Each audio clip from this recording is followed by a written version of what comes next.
This is actually a book that we were talking about a while ago, me and Spence. It's a gentleman called Storr, and he's wrote a book called The Status Games and one called Selfie, and a few other books that are really great, and they kind of link together some sort of ideologies, but also human behaviour and things like that. And it got us thinking, didn't it, about how people kind of view the world and their success levels, and how actually it can be positive and negative.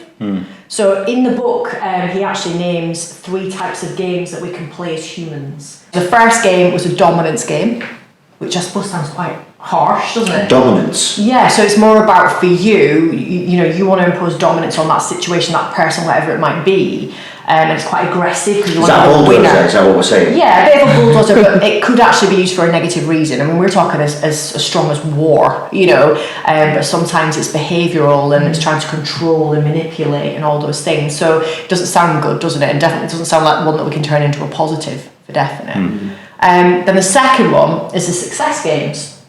So that's you striving to achieve probably more worthy goals. But achieving, you know, better than your colleague, better than the friend that you used to go to school with, better than your own standards from last time, is what you were saying. So equivalent is like, you know, you've reached the pinnacle, your name's on a building. And then the third one is virtue games, which is an interesting one, because this is where you're looking for ideological superiority to people, and it can be for positive or negative. So you might be going, I give more to charity than you, or you might be doing it for your own reasons, and you don't ever speak of that, but for you that's what you need to succeed or to feel good about yourself. So the interesting bit about this book is that it proves that all of us play these games, and some of us play multiple games at once. Some of it's really healthy, and some of it's really bad, because obviously think of the stats around people who have this success and then all of a sudden fall, you know, by the wayside. Think of all those pop stars that have been up here and then drop,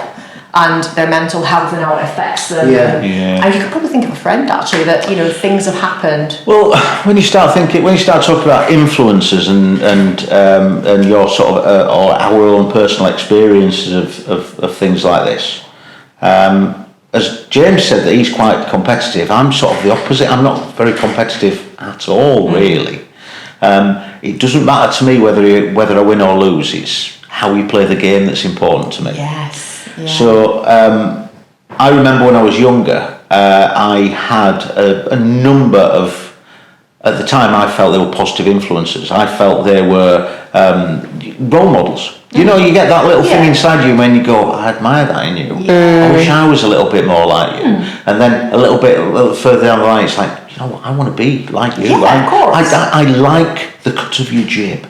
Yeah, I like the way you do things. I like the because you learn more about them, and you think, whoa, aspirational. Yeah, I like that. There's a technical term for this, but we imitate people. We mirror, we imitate, we admire, we copy, we imitate, and you know that's the way that influence takes over the world, isn't it? But then sometimes that can be a healthy thing, because if you're looking at someone who's doing good in the world or succeeding, and the thing about the success games is, I mean, that could be anything. I mean, any of these could be any types of games: financial, sport, fashion, racial. You know, and obviously in terms of virtue, you're talking charities, doing good in the world. But are you doing it for the right reason? Well, that's it. We talk about virtue signal. You've heard of virtue signalling, haven't you, Bernice? Have you? Virtue signal? No, I'm just very conscious of that. You're sat there nodding a lot. And you're not, I'm not saying you're not contributing. Game with you, and she knows she's higher. She's not going to lower herself to your standards, Ben.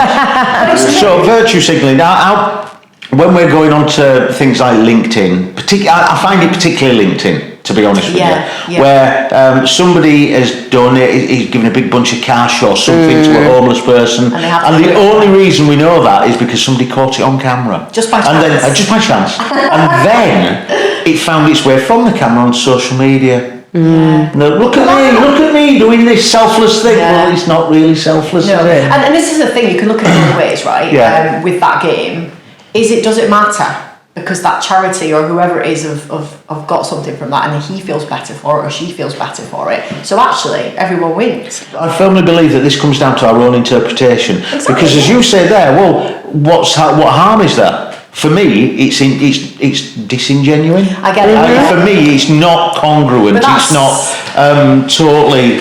You know what I mean? We speak about authenticity, right? Yeah. So is that authentic? But Or would you do authentic. it? Do you need the camera? Do you need? No. Well, yeah, so that you can So some actually people capture would- it and then you can promote it. Have you ever heard of the word integrity? What's the definition of integrity? I know you're going to tell us this, but Something you do when nobody's watching. And I think that's true, but then because we talk about our internal motivators, we can't question someone else's. So, and we say this to people all the time. If you're a giver and you want to go and help people, we don't then like criticize people for doing that, and everyone sees that they're always helping people. So that's just a bigger version of that. Yeah. However, I see what you're saying from your perspective and with your narrative.